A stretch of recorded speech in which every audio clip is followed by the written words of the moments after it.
Hello everybody, I am Jmulls of Jmulls Gaming, and let's address the title of the video immediately. Why am I not pre-ordering Xenoblade Chronicles X Definitive Edition? I have predicted that we would get a Definitive Edition for Xenoblade X for the longest time. I wanted a Definitive Edition for the longest time, and now that it's actually here, why am I doing this? Well, it's for a very simple reason. I am making a bet. Because if you remember my exact prediction for Xenoblade Chronicles X Definitive Edition, my prediction wasn't that it would come out on the Nintendo Switch. I wouldn't have been surprised if it was on it, but my prediction was that they would want Definitive Edition for Xenoblade X as a launch title for the Nintendo Switch 2. And that's why I haven't pre-ordered, because I am still of the opinion and the belief that the Nintendo Switch 2 is coming around this time period, and that there will be a version of Xenoblade X Definitive Edition for that. If we get the announcement of the Switch 2 and it's months and months away, or at least after Xenoblade X Definitive Edition, then I'll just get it on the Switch. But right now, until we get that confirmation, if I am going to get this game, I would prefer to get it on the Switch 2 to ideally utilize more power that you would hope that system would have for a better playing experience of Xenoblade Chronicles X. I've already played the game before. I'm not going into it blind or anything like that. I've played the game extensively for hundreds of hours.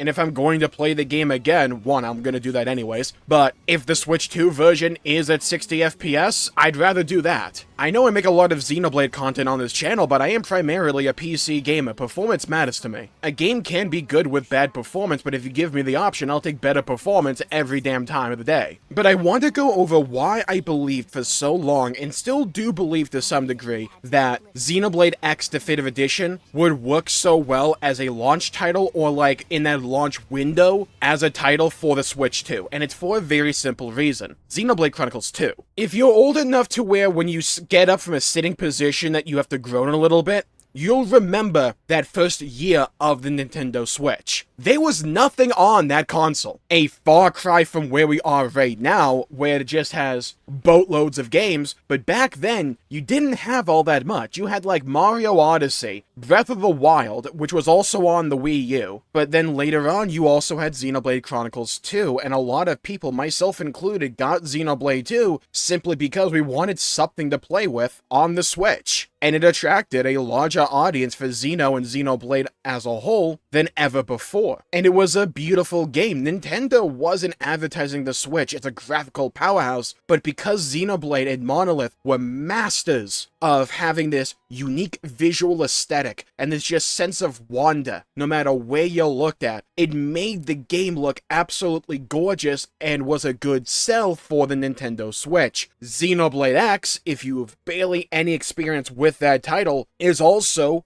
gorgeous to look at. The art design and art direction in Xenoblade is something to aspire to, but Xenoblade X in particular, for me, there's something about Mira. And besides that being the title of an episode of Psych, the world of Xenoblade X is absolutely captivating. And the way I like to make predictions for companies is a very simple algorithm. What would make the most money? And what would sell the most? Maybe not necessarily by itself, but if I'm Nintendo and I want to put out an upgrade to the Nintendo Switch, that in all likelihood will amount to little more than just extra performance, which is more than enough for me, I would want a title that could showcase just how beautiful games can look on that new hardware. Xenoblade X is a title that checks all the checkboxes. Xenoblade was due for another entry or just another something, because there's normally two things in between numbered games. We had Future Redeemed already, we're still due for that other thing, which has now turned out to be Xenoblade X Definitive Edition. Xenoblade 4 is too far off to be a launch title for the next console, but like, this fits the bill. It's a beautiful game in a franchise where you had a launch title for the Switch originally, or at least within that first year window, with Xenoblade 2, and it did amazing relative to the performance of Xeno and Xenoblade up to that point in time, but it's also just good advertisement for the console. So, doing Xenoblade X Definitive Edition just made so much sense. It was the only Xenoblade game that didn't have a version on the Switch. It was locked to the Wii U, which was a dud of a console. I love the thing, but the sales numbers speak for themselves. And you have this whole new audience of people that love Xenoblade and want to play more of that franchise, and they're looking back on this title, Xenoblade X, that is so different to Xenoblade 1, 2, and 3, but looks beautiful for its differences. It has more of a reliance on gameplay. The world looks different, but breathtaking all the same. One of the biggest things I hear about for Xenoblade all the time is that the game world is so pretty, I want to explore it. Xenoblade X is an equally pretty game, but the tagline, the thing they used for advertisement for the game is if you can see it, you can get to it. And yeah, the soundtrack for Xenoblade X is legendary, rightfully so. It's incredible. And it's a game that is deeply flawed, but those flaws are easily addressable with something like a definitive edition. Like, think about it, we talked about this before. What are Xenoblade X's biggest flaws? Bad UI, which is user interface for those who don't know. That's addressable. Oh, you have to port the things from the gamepad to another menu. That's doable. Streamline the UI overall. That's fine. Up some drop rates for various items because some side quests can be too grindy. That's doable, just change some numbers around. Add audio options, for the love of God. You would hope that's doable. Add multiple save slots, they've done that before for Xenoblade. And then just make the game look a little bit more pretty and Bob's your uncle. It really does not require that much. And if you want to, as icing on the cake, expedite how quickly it takes to unlock arts for various classes to make that early gameplay a bit faster and smoother. If you really want, you can like touch upon some cutscenes and some cinematics and all that to have a better storytelling experience for that first half, which can be kind of slow. But like, those are the biggest issues with Xenoblade X. Those are really easily addressable. And what Xenoblade X gets right is so advertisable, which is what they did in the trailer, because they pretty much just redid an earlier trailer for Xenoblade X and called it a GG, because not much else needs to be done for it. You have memorable and lovable characters. You have a character that is easily the face of an IP with Elma, and for Xenoblade X specifically, she's one of my favorite characters, if not my favorite character in all of Xenoblade, like rivaling Rex. You have a story that's maybe not as good or as well constructed as Xenoblade 1, 2, and 3, but it's still a good story by itself that gets better the more you play. In my opinion, the best combat in the series once it gets going. The best soundtrack in the game, series at least in my opinion. Though that one's a bit contentious because not everybody likes lyrics in the music. I do, I'm a lyric fiend, so that's why I love Xenoblade X's music so much. Like, if you notice, my favorite songs in Xenoblade are all the ones with lyrics. Xenoblade X's soundtrack is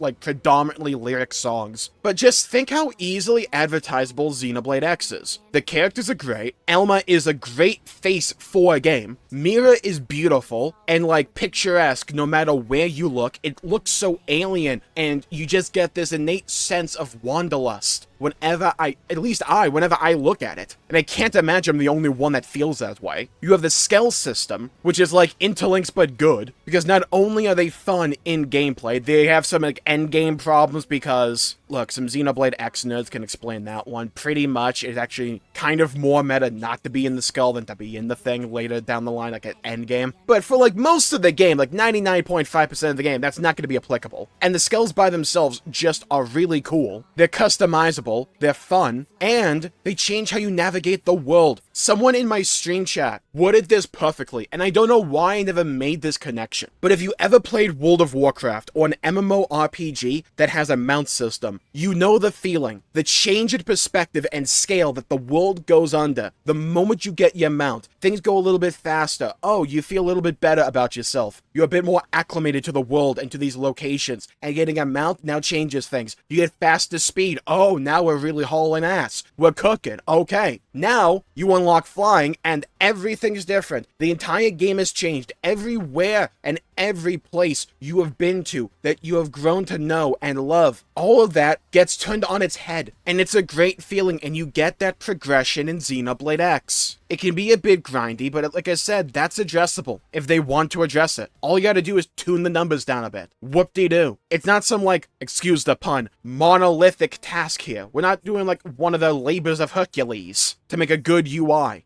And I said, if you're going to do a Xenoblade X Definitive Edition, do this for the trailer. Advertise Elma, the soundtrack, and the world, and also the skells. Look what the trailer was. Nintendo knew to do this back in the day because it's obvious. And they still are doing this because it's still obvious and true. And this is anecdotal, let's be fair here, but like I'm seeing just as much excitement and hype surrounding Xenoblade with this announcement of Xenoblade X Definitive Edition as there was for Xenoblade 3 and Future Redeem. I'm not trying to make any blanket statement, I'm just saying the hype is there and they shadow dropped this trailer on a Tuesday, not even in a direct. Can you imagine how much hype there would be if when they announced the Switch 2, they also announced, hey, guess what else is coming to Nintendo Switch 2? It's Uncontrollable! That'd be hype! It makes so much sense for Xenoblade X to be a launch title for the Switch 2. I held to that opinion before they announced Xenoblade X Definitive Edition, and now that they have announced it, and that they have announced that it's coming out in March, and I think most people believe Switch 2 is coming out in spring, like, the timeline just adds up. Like, it lines up because it makes sense. Now, it's Nintendo, so we have to bear in mind they're always liable to make a stupid decision at some point in the process. But it's not like